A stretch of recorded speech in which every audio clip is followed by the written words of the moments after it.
Hi everyone, welcome back to my YouTube channel. मैं उम्मीद करता हूं कि आप सब खैरियत से होंगे। ये हमारा लारावेल का क्रैश कोर्स है और आज की इस वीडियो के अंदर हम स्टब्स के बारे में बात करने जा रहे हैं। हमारी आज की वीडियो काफ़ी इंटरेस्टिंग होने वाली है, तो आइए शुरू करते हैं।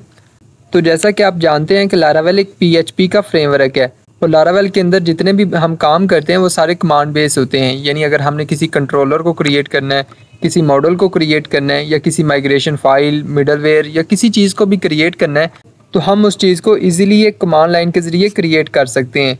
तो कभी ना कभी तो आपके जहन में ये ख्याल आया होगा कि ये जितनी भी कमांड्स को हम यूज़ करते हैं, PHP artisan make model, PHP artisan make controller या PHP आर्टिशन मेक मिडलवेयर, ये जो कमांड्स हम यूज़ कर रहे हैं तो ये किसी ना किसी एक चीज़ को क्रिएट कर देते हैं। यानी कि मिडलवेयर की कमांड मिडलवेयर को क्रिएट कर देती है, कंट्रोलर की कमांड कंट्रोलर को क्रिएट कर देती है। तो ये सारे कंट्रोलर्स, मिडलवेयर, ये आते कहाँ से हैं, यानी इनका जो सोर्स है वो कहाँ से आ रहा है, तो यही हम आज की इस वीडियो के अंदर डिस्कवर करेंगे। लारावेल के अंदर हमारे पास ये जो चीज़ें कमांड के ज़रिए क्रिएट होती हैं, बेसिकली ये पहले से ही हमारे पास इनकी जो बॉयलर प्लेट है वो मौजूद होती है, जिनको हम स्टब्स बोलते हैं।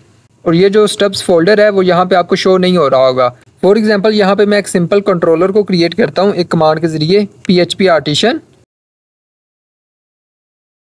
मेक कॉलम कंट्रोलर, और यहाँ पे मैं कंट्रोलर का नेम लिख देता हूँ टेस्ट कंट्रोलर।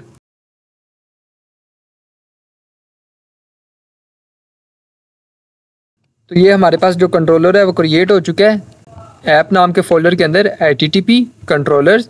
और ये देख सकते हैं कि हमारे पास ये जो टेस्ट कंट्रोलर है ये क्रिएट हो चुका है, जिसमें हमारे पास ये पहले से कुछ चंद लाइंस मौजूद हैं।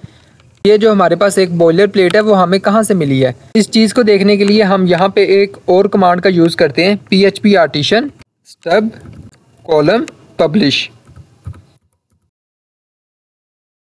ये देखें, स्टब्स नाम का एक फ़ोल्डर यहाँ पे क्रिएट हो चुका है। इस स्टब्स नाम के फ़ोल्डर के अंदर हमारे पास काफ़ी किस्म की बॉयलर प्लेट्स मौजूद हैं। यानी जो भी कंट्रोलर हम क्रिएट करते हैं, model, migration files, middleware, even job, factory, event, जो भी चीज़ें हम क्रिएट करते हैं वो जो सारा डेटा वो यहाँ पे पहले से ही मौजूद है। फॉर एग्जांपल, ये जो कंट्रोलर हमारे पास क्रिएट होके आया है ये बेसिकली एक सिंपल प्लेन कंट्रोलर है। तो यहाँ पे controller dot plane dot stub file को ओपन करूँगा तो आप यहाँ पे देख सकते हैं ये कंट्रोलर और ये जो बॉयलर प्लेट है ये बिल्कुल सेम है।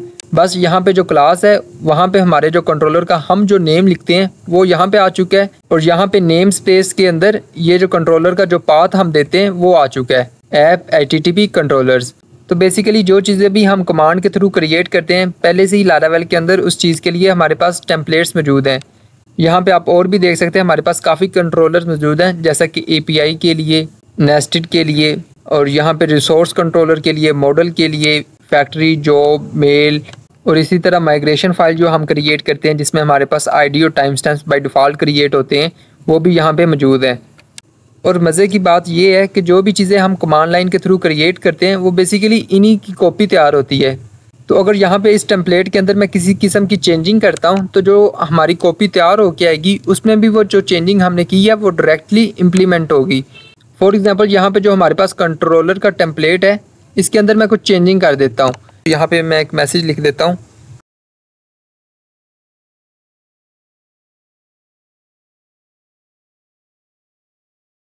और अगर मैं अब नया कंट्रोलर क्रिएट करता हूँ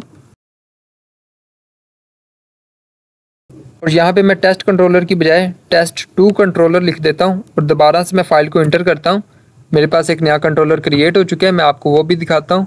और ये देख सकते हैं कि अब मेरे पास जो कंट्रोलर क्रिएट होके आया है वहाँ पे जो मैंने मैसेज टेम्पलेट फाइल के अंदर लिखा था वो मैसेज मुझे यहाँ पे भी शो हो रहा है, hi this is code agent. तो इस तरह आप डायरेक्टली इन चीज़ों के अंदर चेंजिंग कर सकते हैं।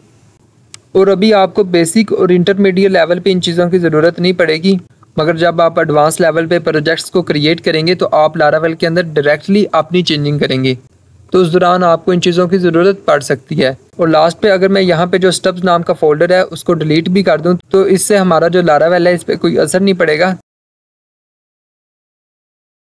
तो बेसिकली हमारे पास जो स्टेप्स हैं उसमें हमारे पास पहले से ही लिखा गया काफ़ी मटेरियल मौजूद होता है जिसको हम यूज़ करते हैं।